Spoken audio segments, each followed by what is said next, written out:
వాళ్ళు కంప్లీట్గా మానవతా కోణంలో ఫెయిల్ కావడం. గత 10 సంవత్సరాల నుంచి చూస్తూ ఉన్నాం. లెజెండరీ సినిమాలు తయారు చేసింది ఇక్కడ దర్శకులు కావచ్చు, ప్రొడ్యూసర్స్ కావచ్చు, సినిమా స్టార్స్ కావచ్చు. ఒక బాహుబలి కావచ్చు, పుష్ప కావచ్చు, RRR కావచ్చు, ఇంకా ఎన్నో వేల కోట్ల రూపాయలు వాళ్ళకు మిగిలినాయి. సంతోషం. ఏ ప్రేక్షకులైతే 1000 రూపాయలు, 2000 రూపాయలు, 3000 రూపాయలు టికెట్లు పెట్టుకొని మీ సినిమాని సక్సెస్ చేస్తున్నారో వాళ్ళలో ఎవరికైనా ఆపద వస్తే మాత్రం కనీస స్పందన కూడా మీరు చేయట్లేదు. ఇది వాస్తవం. గతంలో తెలుగు చిత్ర పరిశ్రమలో ఏఎన్ఆర్ గారు, ఎన్టీఆర్ గారు, కృష్ణ గారు, కృష్ణంరాజు గారు ఎప్పుడు తెలుగు ప్రజలకు ఆపద వచ్చినా ముందుండి నిలబడి ఒక మార్గదర్శకంగా వాళ్ళు ఎన్నో కార్యక్రమాలు చేసిండ్రు. దివిసీమ తుఫాన్ వచ్చినప్పుడు, ఉప్పెన వచ్చి వేలాది మంది చనిపోయి లక్షలాది మంది నిరాశ్రయులైనప్పుడు ఏఎన్ఆర్ గారు, ఎన్టీఆర్ గారి నాయకత్వంలో మొత్తం అప్పుడున్న తెలుగు సినీ పరిశ్రమ గ్రామ గ్రామానికి వెళ్ళి జోలెబట్టింది. అయ్యో మా తెలుగువాడికి కష్టం వచ్చిందే, మా అభిమానులకు కష్టం వచ్చిందే, వాళ్ళ బాధలు కొద్దిగానైనా మేము తీర్చాలి అని చెప్పి గ్రామ గ్రామం తిరిగి జోలెబట్టింది. మరి అటువంటి గొప్ప నాయకులకు వారసులమని చెప్పుకునే వీళ్ళు ఏ రోజైనా ప్రజల కోసం స్పందించిర్రా? ఏ రోజైనా ఒక కుటుంబానికి, ప్రజలకు, ఒక ఊరుకు, ఒక ఆసుపత్రికి మేము సహాయం చేసినామని చెప్పి వార్తలకు వచ్చిండ్రా?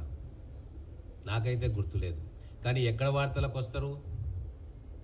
₹1 కోటి వాచ్ చేతికి దొడుకున్నాము, ఇండియాలో మొట్టమొదటిసారిగా ఈ వాచ్ కొన్న సూపర్ స్టార్ ఈయన, 7 కోట్ల ఖరీదైన BMW లేదా కొత్త మోడల్ కార్లు కొనుక్కున్నాము, సెపరేట్ చార్టర్ ఫ్లైట్లు వేసుకొని విదేశాలు తిరిగి వచ్చినాము. ఇందులో వార్తలకు ఎక్కిరు మన ఘనత వహించిన సినిమా స్టార్లు. అదే తమిళనాడులో ఎన్నో ఉదంతాలు ఉన్నాయి. ప్రజా సమస్యలతో పాటు సామాజిక సమస్యలు లేదా సంస్కృతికి సంబంధించిన అంశాలు వచ్చినప్పుడు ఖచ్చితంగా ప్రజల తరఫున నిలబడ్డ చరిత్ర తమిళ సినీ రంగంలో ఉన్న సూపర్ స్టార్లకు ఉండే. కావేరీ నది జల వివాదం వచ్చినప్పుడు రజనీకాంత్ గారి నేతృత్వంలో మొత్తం తమిళ సినీ పరిశ్రమ ఏకమై ప్రభుత్వాన్ని కూడా నిలదీసే కార్యక్రమం చేసింది. మన వాళ్ళు ఎప్పుడైనా అటువంటి కార్యక్రమాలు చేశారా?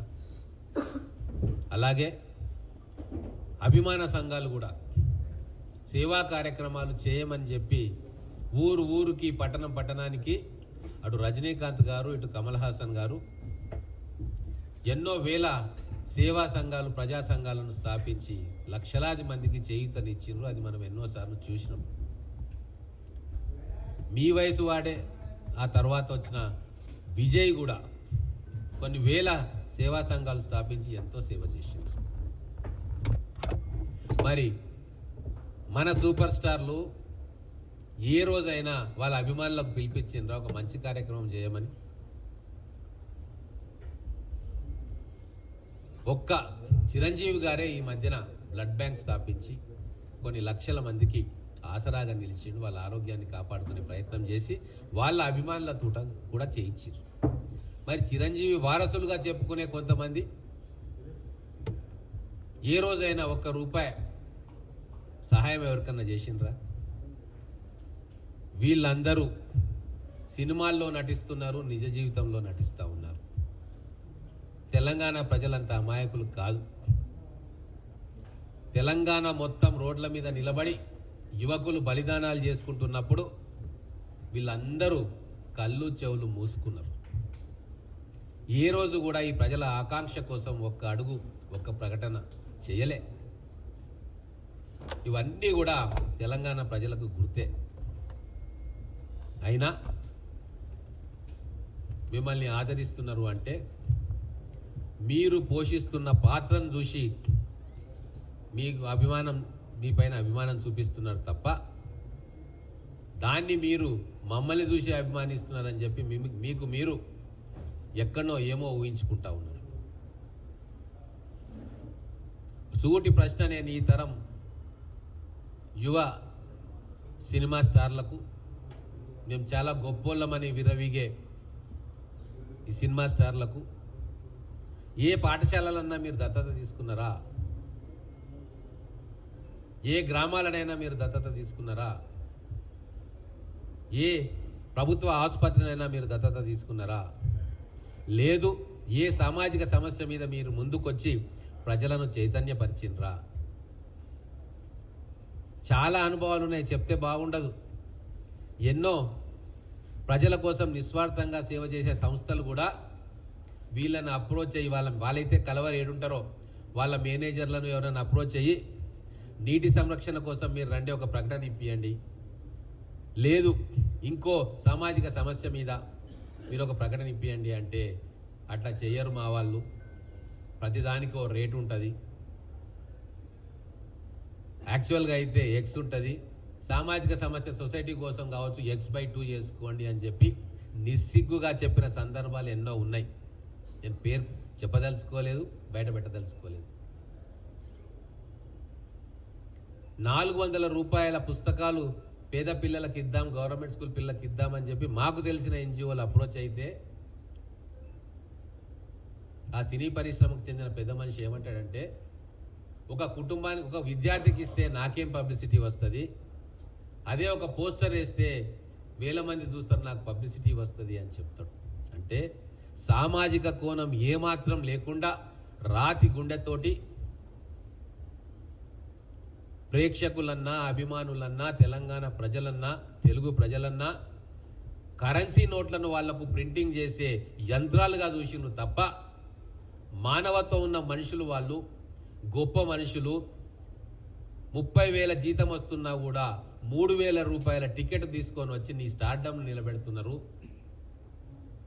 మన తెలుగు సినిమాను బ్రతికించుకుంటున్నారు అన్న ధ్యాస కానీ, ఆలోచన కానీ ఒక్క క్షణం కూడా వీళ్ళకు రాలే.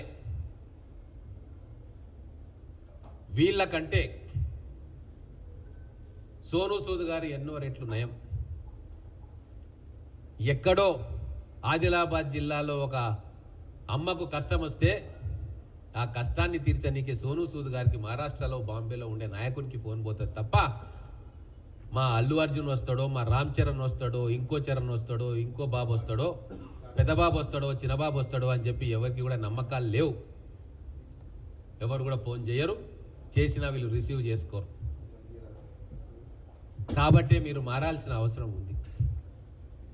సమాజానికి మీరు ఏం తిరిగిస్తారో ఈ సంఘటనల తర్వాత అయినా మీ మీద వస్తున్న ప్రజా వ్యతిరేకత దృష్టిలో పెట్టుకొనైనా మీరు మారాలి. మీకంటే ఆడపిల్లలుగా సమంత గారు ఎన్నో సేవా కార్యక్రమాలు చేస్తూ ఉన్నారు. ఆడపిల్ల అయినా మంచు లక్ష్మి గారు ఎన్నో స్కూళ్ళను అడాప్ట్ చేసుకొని కొన్ని వేల మంది పిల్లలకు చదువు చెప్తా ఉంది. ఇట్లా వాళ్ళు చేస్తున్న సేవ కూడా 100 కోట్ల రూపాయల పారితోషికం చేస్తున్న మీరు చేయట్లేదు. ఎందుకని అంటే మీకు మానవ సంబంధాల మీద, తెలుగు ప్రజల దుస్థితి మీద, లేకుంటే వాళ్ళకు వచ్చే కష్టాల మీద మీకు అవగాహన లేదు.